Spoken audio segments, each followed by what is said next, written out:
आज हम बात करेंगे बिजनेस की। बिजनेस क्या होता है, पास्ट में बिजनेस कैसे किया जाता था और आज कैसे किया जाता है। कई सारी चीज़ें बदल गई हैं। पहले तो हमें ये समझना होगा कि बार्टर सिस्टम किसे कहते हैं। जब सिविलाइजेशन स्टार्ट हुई थी, जब लोग इकट्ठे होकर सिविलाइज्ड होने लगे थे, खेती बाड़ी करने लगे थे, तब उन लोगों को कपड़ा चाहिए था तन ढकने के लिए। तो वो घास फूस लगा के पत्तियों से काम पहले चलाते थे। उसके बाद कपास आया जिससे कि कपड़ा बना। अब जब जिसने कपड़ा दिया उसको भी कुछ खाने पीने के लिए चाहिए था, तो किसानों ने क्या दिया, अनाज दिया। जब अनाज दिया तो कपड़े के अगेंस्ट में अनाज मिला, तो वो बार्टर सिस्टम कहलाया। क्योंकि कमोडिटी दी गई, कमोडिटी ली गई, गुड्स दी गई और गुड्स ली गई। उसी तरीके से गुड्स एंड सर्विसेज चालू हुई। उस समय भी लोग अपने सर्वाइवल के लिए एक दूसरे की चीज़ें खरीदते थे और एक दूसरे को अपनी सर्विसेज या गुड्स देते थे, तभी उनकी ज़रूरतें पूरी होती थी। बाद में आगे चल के राजाओं ने और लोगों ने मिलके मुद्रा बनाया। मुद्रा मीन्स मनी, वो बनाया। उसको एक मीडिया बनाया कि ये मुद्रा जो है गोल्ड की है तो ये बड़े बड़े लोग यूज़ करेंगे, ये सिल्वर की है तो बीच के लोग यूज़ करेंगे, ये ब्रॉन्ज की है तो ये आम जनता यूज़ करेगी। वो मुद्रा इस तरीके से आने लगी मार्केट में कि आपको अगर कोई चीज़ खरीदनी है तो उस प्रोडक्ट की, उस गुड्स की, उस सामान की कोई वैल्यू होगी। उस वैल्यू के अकॉर्डिंगली आपको वो पैसा देना पड़ता था मुद्रा के रूप में। उसके बाद आगे आगे धीरे धीरे धीरे धीरे लोग बढ़ते गए। पुराने ज़माने में जो व्यापारी बनते थे उनके पास जोर होता था, अपना तजुर्बा होता था, अपना जोर होता था, ताकत होती थी, इसलिए वो व्यापारी बने। वो अपनी चीज़ें बेचते थे लोगों को, दूसरों को। उसी तरीके से वहाँ पे ठाकुर लोग आए और ज़मींदार लोग आए। उन लोगों ने ज़मीनों पे कब्जा करना चालू किया, लोगों को कर्जा देना चालू किया, लोन, और उससे ज़मीनें ले ली जाती थी जब तक वो लोन रीपे नहीं होता था। उस समय व्यापार जो है दूसरे तरीके से होता था। लोग एक स्थान से दूसरे स्थान जाते थे अपना सामान बेचने के लिए, दूसरी जगह से सामान लेके आते थे, नए नए सामान लेके आते थे, ये देखने के लिए कि उनके देश में या उनके स्थान पे वो सामान बिकेगा कि नहीं बिकेगा। एक गांव से दूसरे गांव जाते थे लोग। कमाई के अलग अलग जरिए थे, एंटरटेनमेंट के भी अलग अलग जरिए थे, तरीके थे। लोग मेला लगाते थे। मेले में कई कई जगह से लोग आते थे और कई कई जगहों से लोग उस मेले में अपना सामान बेचते थे। वो था पुराना सिस्टम। अब आया नया सिस्टम। उस नए सिस्टम में हम ये देखेंगे कि लोगों ने सोचना चालू किया। क्या सोचना चालू किया कि हम क्या चीज बेच सकते हैं। Thinking, this is thinking.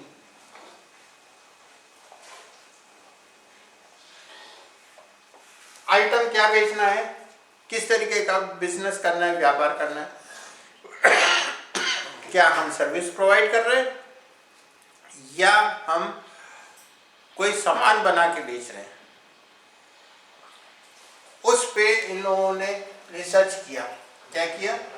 दूसरा रिसर्च।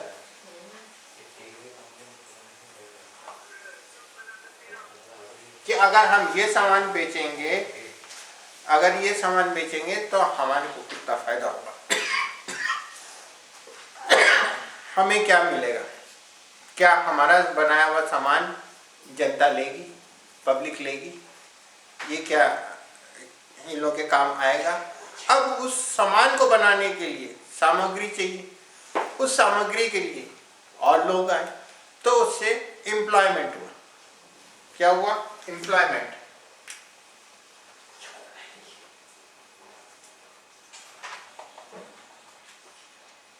लोगों की आय बढ़ी।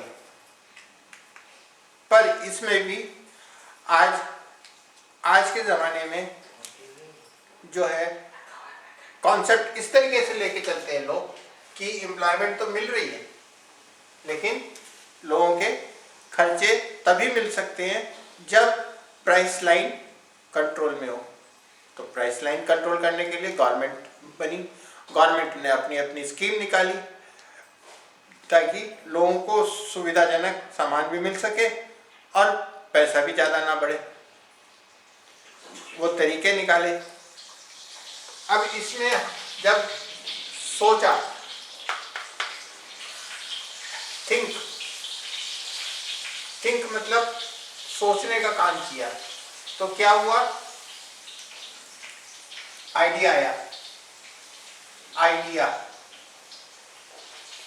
किस चीज का आइडिया है? प्रोडक्ट का या सर्विस का? या सर्विस का।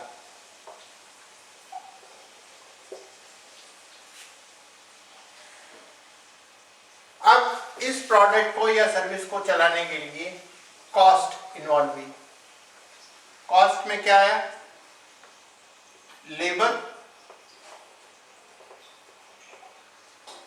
Raw material,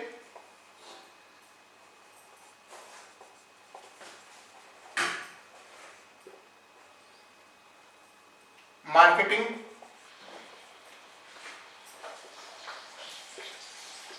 place of work,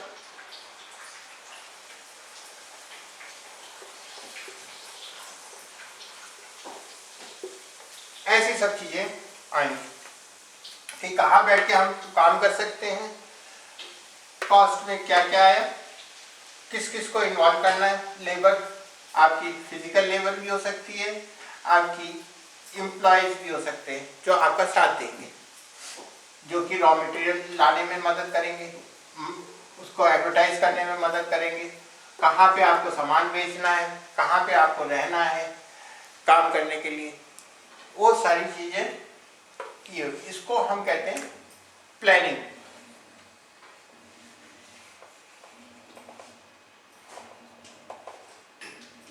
क्या कहते हैं? प्लानिंग। इस प्लानिंग की वजह से हम अपनी कॉस्ट को कंट्रोल कर सकते हैं। अब जब ये प्रोडक्ट अगर मार्केट में आ गया तो अब इसको बेचने का भी तरीका है।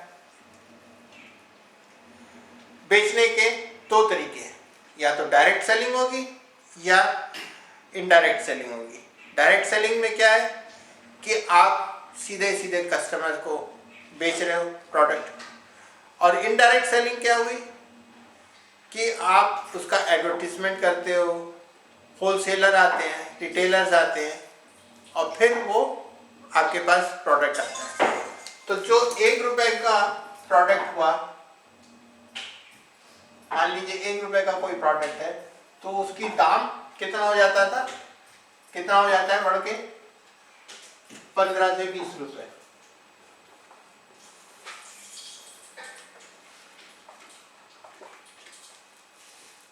₹1 का आइटम 15 से 20 रुपए का हो जाएगा। क्यों? क्योंकि उसमें लेबर लगी है, उसमें रॉ मटेरियल लगा है, उसमें एडवर्टीजमेंट लगा है, उसमें लोग लगे हैं काम करने के लिए कि उस माल को बेचा जाए, और जगह ली गई है, उस जगह के खर्चे निकालने हैं। तो वो सब करते करते करते करते फिर बीच के लोग हैं, वो सब करते करते 15 से 20 रुपए बन जाता है। पुराने ज़माने में सीधे सीधे मैन्युफैक्चरर कंज्यूमर को देता था।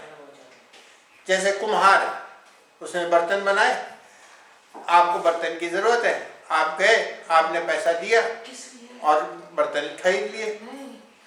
कपड़े वाला है, कपड़े वाले के पास गए, उसने आपके हिसाब से कपड़ा बनाया, या उसके पास जो उसने कपड़ा बना के रखा है, आपने उसमें से देखा, परचेज किया और उसके बाद आपने उसको खरीद लिया।